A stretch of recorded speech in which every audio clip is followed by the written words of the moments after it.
2020 Congress party के लिए किसी बुरे सपने की तरह रहा है। नेतृत्व की कमी से जूझ रही पार्टी को इस साल एक के बाद एक झटके लगे, जिसे पार्टी चाहकर भी अगले कई सालों तक भुला नहीं पाएगी। इस साल कुछ नेता जो गांधी परिवार के करीबी थे, बागी बने, जिसके चलते एक राज्य में कांग्रेस को सरकार गंवानी पड़ी, तो कुछ राज्यों में पार्टी के ऊपर संकट मंडराया रहा। तो कुछ ऐसे जो लंबे समय से गांधी परिवार के अपने थे, उन्होंने परिवार के खिलाफ ही आवाज उठाई। अब जब साल खत्म हो रहा है तो एक बार पार्टी के हाल पर नजर डाल लेनी चाहिए। साल का पहला विधानसभा चुनाव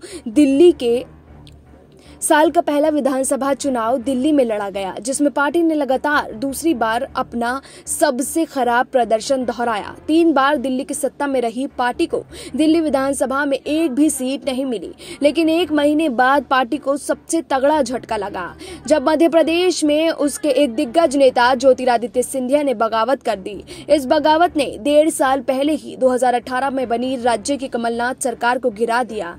ज्योतिरादित्य सिंधिया खुद तो बीजेपी में ही गए। उनके जाने के बाद उनके समर्थकों ने भी कांग्रेस के दर्जनों विधायक पार्टी छोड़कर बीजेपी में शामिल हो गए। आखिर में कांग्रेस को अपने 25 जीते हुए विधायकों को नुकसान उठाना पड़ा और कमलनाथ को मुख्यमंत्री पद छोड़ना पड़ा। इसके बाद एक बार फिर बीजेपी के शिवराज सिंह चौहान ने मुख्यमंत्री पद की शपथ ली।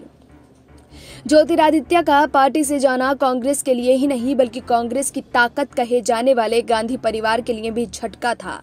ज्योतिरादित्य सिंधिया को राहुल गांधी का करीबी माना जाता था। वो उन नेताओं में थे जो कभी भी राहुल तक पहुंच सकते थे। सबसे पहली मुसीबत पार्टी के लिए कांग्रेस के बागी नेताओं का सामने आना था। 23 नेताओं की पार्टी नेतृत्व को लिखी चिट्ठी सार्वजनिक हो गई। वहीं चुनावी राजनीति में भी पार्टी का प्रदर्शन खराब ही रहा। एक तरफ पार्टी की चुनावों में हार और दूसरी तरफ संगठन में नेताओं की बगावत। इन सब बातों ने पार्टी में गांधी परिवार की नेतृत्व क्षमता पर भी सवाल उठने लगे। जो कांग्रेस विपक्षी गठबंधन की धुरी कही जा रही थी, वो अब गठबंधन के लिए बोझ नजर आने लगी। लगातार चुनाव में हार के बाद अब विपक्षी दलों में भी नेतृत्व की आवाज उठने लगी है। Bureau report, SPN9 news.